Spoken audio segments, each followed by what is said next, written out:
Assalamualaikum warahmatullahi wabarakatuh. Perkenalkan, nama saya Supratman dengan NIM 23171 Prodi PAI, yang dimana kesempatan ini saya mau menjawab tugas tentang kurikulum merdeka.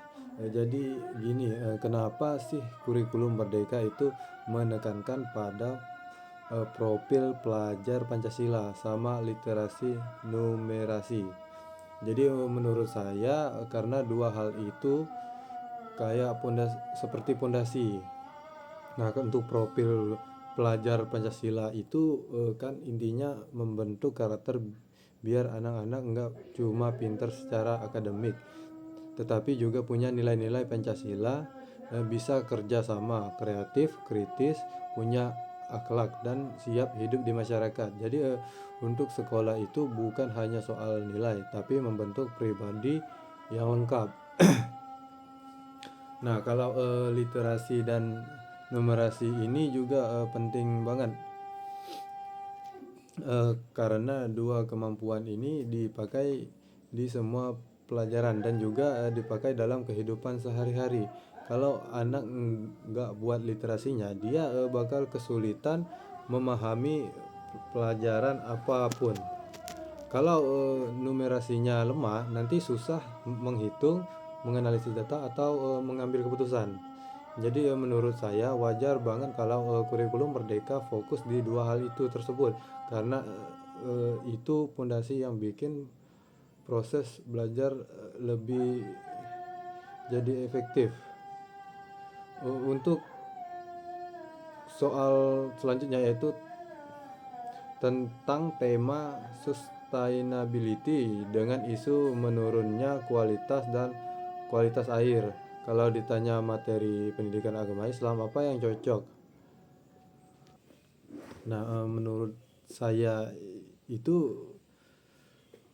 materi tentang kesehatan tubuh dan jiwa itu relevan banget.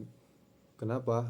Karena dalam Islam menjaga kesehatan itu bagian dari hifzah an-naf, yaitu menjaga jiwa, kesehatan tubuh itu amanah, dan air bersih itu salah satu kebutuhan dasar untuk menjaga kebersihan dan kesehatan. Bahkan ibadah pun banyak yang bergantung pada air, kayak seperti wudhu dan mandi wajib. Nah, kalau airnya kotor atau menurun kualitasnya, otomatis ini bisa berdampak pada kesehatan fisik dan mental manusia. Jadi menurut saya materi pendidikan agama Islam tersebut tentang menjaga kesehatan,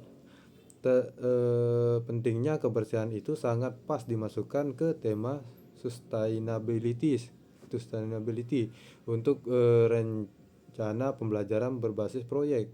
Saya bayanginnya seperti ini.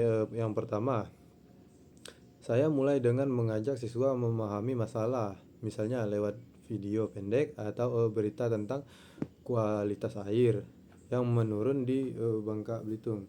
Jadi dari situ kita diskusi bareng kenapa ini bisa terjadi, apa dampaknya kesehatan, dan bagaimana Islam memandang soal menjaga lingkungan dan menjaga kesehatan. Setelah itu siswa saya bagi menjadi beberapa kelompok untuk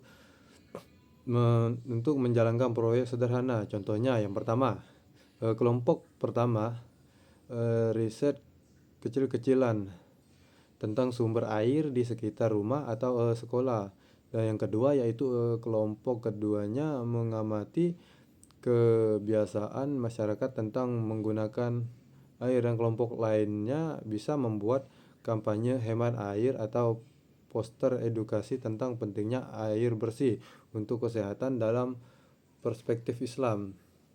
Nah, untuk nanti hasil proyeknya bisa dibuat di video pendek, poster, laporan mini, atau presentasi.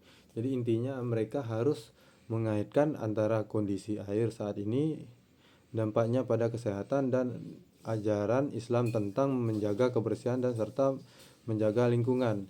Di akhir semua kelompok presentasi dan kita refleksi bersama. Jadi apa yang mereka pelajari, apa yang bisa diperbaiki, dan bagaimana mereka bisa menerapkan hal itu dalam kehidupan sehari-hari. Jadi menurut saya dengan cara ini siswa bukan hanya belajar pendidikan agama Islam, tapi juga peka sama isu lingkungan dan punya pengalaman langsung lewat proyek. Jadi itu dapat saya tentang kurikulum Merdeka dan rencana pembelajaran pendidikan agama Islam terintegrasi dengan tema sustainability. Eh, Baiklah, itu saja yang bisa saya jelaskan. Semoga bermanfaat. Sekian dari saya, terima kasih.